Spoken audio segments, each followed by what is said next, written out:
Hello students, good morning once again, welcome to the channel. So बेटा चलिए last video में हमने क्या किया था, we calculate the packing efficiency of a simple unit cell.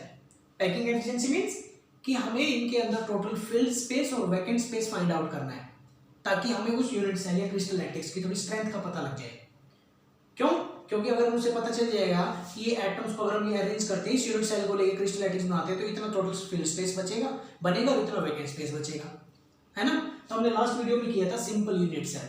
तो अभी हम बात करते हैं, चलिए second one, that is face centred unit cell. Face centred.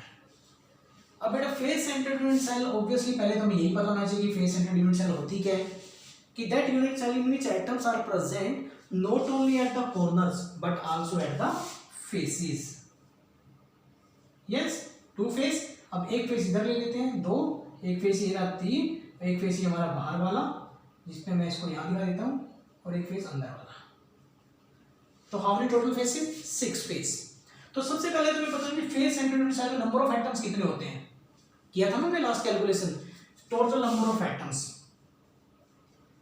अगर ये हमें नहीं पता कि face centred simple unit cell में कितने एटम्स होते हैं, कैलकुलेशन कैसे करते हैं, तो बेटा you can check the previous videos. हमें ये चीज़ पहले जरूर पता होना चाहिए कि नंबर ऑफ एटम्स कैलकुलेट कैसे किए जाते हैं। तो फेस सेंटर्ड यूनिट सेल के अंदर बेटा टोटल 4 एटम होते हैं। कितने? 1 due to corner and 3 due to face, तो टोटल 4 एटम्स, है ना। अब हमने क्या माना है, एज लेंथ को माना है ए, लेकिन एक अब हमें क्या करना है, इस फेस वाले एटम को इंक्लूड करना है, फेस वाले एटम को। अगर मैं ऊपर वाले फेस की एक स्ट्रक्चर बनाऊं तो एक्चुअली ये स्ट्रक्चर में ऐसी नजर आएगी, देखिए एटम्स की, ये स्ट्रक्चर ऐसी नजर आएगी कि ये चारों कॉर्नर वाले एटम है हमारे, और एक एटम जो है वो फेस के ऊपर है, बीच वाला, है ना।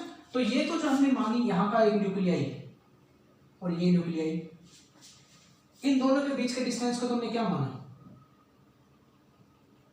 ए, है ना। तो इसका मतलब डिस्टेंस तो ये भी इनका ये ही हुआ, ये वाला, तो ये भी तो ए हुआ, है ना। लेकिन जब हम पैकिंग एफिशिएंसी कैलकुलेट करते हैं तो हम क्या चेक करते हैं, नेबरिंग एटम को चेक करते हैं, नेबरिंग डिस्टेंस। तो अब देखोगे इस एटम के साथ ये टच में एटम है तो ये इसका नेबर है, इस एटम के साथ भी ये टच में है तो ये नेबर है, तो हमें नेबरिंग एटम को इंक्लूड करना पड़ता है। और हम ये क्या बोल सकते हैं कि हमें लॉन्गेस्ट लेंथ चेक करनी है, तो हमारी लॉन्गेस्ट लेंथ ये बनेगी बेटा, है ना। इसको अब सपोज अगर हमने नाम दे दिया ए, इसको हमने नाम दे दिया बी और इसको नाम दे दिया सी, तो हमारी लॉन्गेस्ट लेंथ जो बनी वो बनी ए सी। और ए सी में अगर हम देखेंगे तो 1 आर 2 आर, और इसमें आप देखोगे तो 2 आर ऑटोमेटिकली इंक्लूड होगी। तो डायग्राम से हमें क्या नजर आ रहा है, लॉन्गेस्ट लेंथ, वो क्या नजर आ रही है, AC। But from diagram, from figure, AC is equal to 4R। बताइए चल रहा है ना पता, फिगर से हमारा AC जो है वो 4R के इक्वल है। यस, बट अगर हम बात करें मैथमेटिकली बात करें, अगर इस पे हम पाइथागोरस थ्योरम लगाएं तो AC की वैल्यू हम कैसे कैलकुलेट कर सकते हैं कि AC square is equal to AB square plus BC square. याद है ना पाइथागोरस थ्योरम, डायगोनल का अगर वैल्यू निकालें तो कैसे निकालेंगे, AB square plus AC square. अब AB की वैल्यू क्या है हमारे पास, A है, A स्क्वायर, BC की वैल्यू क्या है, उधर से देखो वो भी A है, A स्क्वायर, है ना। तो ये बन गया हमारे पास AC स्क्वायर। तो यस बेटा, तो AC square is equal to 2A square और AC is equal to √2A। Yes, ये हमारे पास AC की वैल्यू आ गई, आगे भी आ गई। तो हम इसको मान लेते हैं इक्वेशन नंबर 2 और इसको ले लेते हैं इक्वेशन नंबर 1।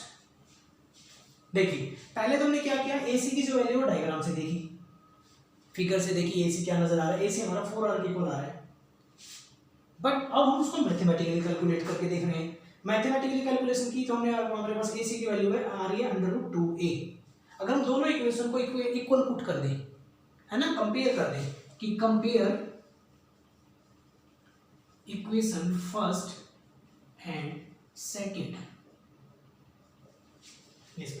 अगर हम फर्स्ट और सेकंड इक्वेशन को कंपेयर कर दें, कैसे करूं मैं, तो अगर मैं कर दूं इसको कि √2a is equal to 4r, yes, है ना, और a को कैसे लिख सकता हूं मैं, a is equal to 4r by √2। आई या नहीं आई वैल्यू? तो इस तरीके से हमने यहां पे क्या कर लिया, a की वैल्यू कैलकुलेट कर ली, यस। एक बार देखिए ध्यान से दोबारा, ओके। स्नैपशॉट लेना तो आप स्नैपशॉट ले सकते हो, नोट करना इसको अच्छे से, एक बार नोट करो कि हमने क्या किया। हम बात करें फेस सेंटर्ड यूनिट सेल की, तो फेस सेंटर का मतलब है कि एक आइटम हमने फेस वाला भी इंक्लूड कर लिया। पैकिंग एफिशिएंसी में करना क्या होता है, लॉन्गेस्ट लाइन चेंज करनी है, और एक तरह से हम बोल सकते हैं नेबरिंग आइटम। तो आप देखोगे इस आइटम के साथ ये नहीं है, कोई आइटम ये टचिंग है बीच वाला, तो ये हमारा नेबरिंग आइटम है, नेबरिंग डिस्टेंस, है ना। तो यहाँ से हम लॉन्गेस्ट लाइन चेक करें तो AC की वैल्यू हमारी लंबी आ रही है। फिगर से चेक किया तो यहाँ पे 1r 2r 3r 4, total 4r equal आ रहा है। इसको हमने इक्वेशन नंबर 1 पुट कर दिया। लेकिन जब हम इसको मैथमेटिकली कैलकुलेट करें तो AC की वैल्यू आ रही है हमारे पास √2a, है ना। तो हमने क्या किया, दोनों इक्वेशंस को उठा के कंपेयर कर दिया, तो यहाँ से हमारी a की वैल्यू आ गई, a is equal to 4r by √2, okay. तो यहाँ तक नोट कर लिया। चलिए अब इसको हम आगे करते हैं, a की वैल्यू आ गई तो हम क्या करते हैं, वॉल्यूम ऑफ स्फीयर और वॉल्यूम ऑफ क्यूब निकाल लेते हैं।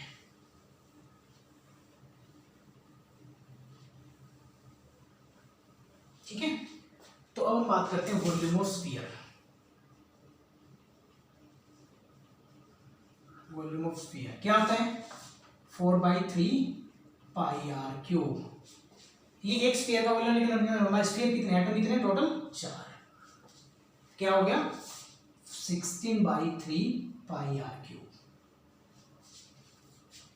4 से क्यों मल्टीप्लाई किया, क्योंकि टोटल 4 एटम है FCC के अंदर। इसी तरह हम निकाल लेते हैं volume of cube. Volume of cube क्या था हमारे पास, a³, है ना, और a³ क्या है इस टाइम हमारी वैल्यू क्या है, 4r डिवाइड बाई √2 क्यूब।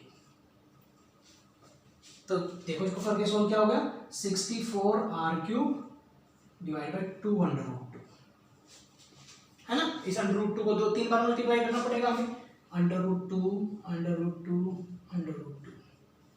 और अंडर आपको सोल्व करना ही आता होगा। अंडर से अंडर कैंसिल आउट, 2 को ऐसे लिख दिया और 1 रूट में रहेगा। क्लियर है। अब आगे समझ में आगे क्या करना है, फ्रैक्शन निकाल दो। तो फ्रैक्शन कैसे निकालेंगे, वॉल्यूम ऑफ स्फीयर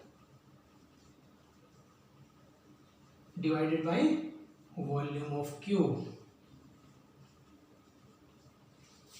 यस, तो रख दो वैल्यू, क्या थी वॉल्यूम ऑफ स्फीयर हमारा 16/3πr³ और डिवाइड बाई 64r³ √2 ऊपर चला जाएगा,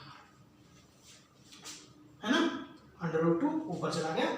तो r³ से r³ कैंसल आउट, 16 4 जा 64, ओके, सॉरी 2√2 था, तो 2 से हमारा 4 कटा, तो ये बचा हमारे पास pi into √2 divide by 6। Yes बेटा, अब आप √2 को सोल्व कर लो, पाई की वैल्यू पुट कर दो, और जब इसको हम पूरे को सोल्व आउट करेंगे, आप पाई की वैल्यू पुट कर लेना, √2 की वैल्यू निकालना, हमारे √2 की वैल्यू कितनी आएगी, और जैसे हम 6 इसको पूरे को सोल्व करेंगे तो हमारे पास जो कैलकुलेशन आएगी वो आ रही है 0.74। If we convert this into percentage तो कितना होगा हमारे पास, दैट इज 74%, है ना। तो ये क्या आ गया हमारे पास, ये फील्ड स्पेस आ गया, फील्ड स्पेस 74%। तो वैकेंट स्पेस कितना बचा, दैट इज 26%। देखिए, तो सिंपल यूनिट सेल से तो हो जाता है ना। तो इस तरीके से हमने कैलकुलेशन की किसकी, second one, face centred unit cell. Okay, and that is the complete mathematical portion. तो इस टॉपिक की जब आप 2-4 बार प्रैक्टिस करोगे लिख के तो हमें और ज़्यादा अच्छे से क्लियर हो जाएगा। बट हमें मेथड पता होना चाहिए कि volume of sphere divide by volume of cube, हमें फ्रैक्शन कैलकुलेट करनी है ना। फ्रैक्शन कैलकुलेट करेंगे तो हमारे पॉइंट्स में आएंगे, उसको हम परसेंटेज में कन्वर्ट कर देंगे, मल्टीप्लाई बाय 100 से परसेंटेज किया था हमने 74%। डन। सो इस तरीके से हमने 2 यूनिट सेल की पैकिंग एफिशिएंसी निकाली, simple unit cell and face centred unit cell. So in next video we will calculate the packing efficiency of a body centered unit cell. Okay, thank you.